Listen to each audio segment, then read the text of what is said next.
Today, I'm going to teach you how to quote a message on Microsoft Teams. This is a really useful feature when you want to reference a specific part of a conversation or respond to an earlier message while keeping the context clear for everyone in the chat. Let's walk through how to do this step by step. First, look at the left side navigation panel of your Microsoft Teams window. Here you'll find several options, but for this task, click on Chat.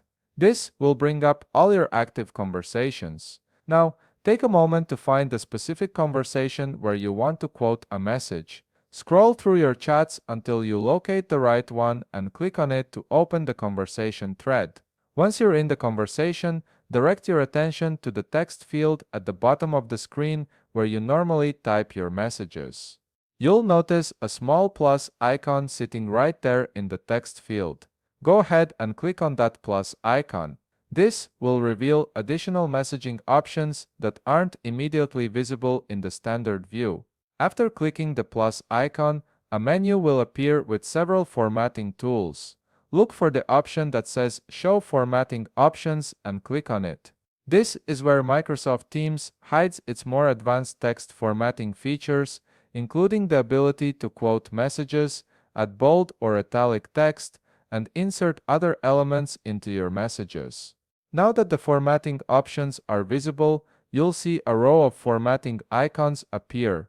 Among these, you'll spot a quote icon, which typically looks like quotation marks or an indented text symbol. Click on this quote icon to activate the quote formatting for your message. With the quote function now active, you can start typing your message. You'll notice that whatever you type will automatically be formatted as a quoted message, giving it that distinctive quoted appearance that sets it apart from regular messages in the conversation. This visual distinction helps other team members immediately recognize that you're referencing or responding to a specific point. Once you've finished typing your quoted message and you're satisfied with what you've written, simply click the send icon. This is usually represented by a paper airplane or arrow symbol located near the text field.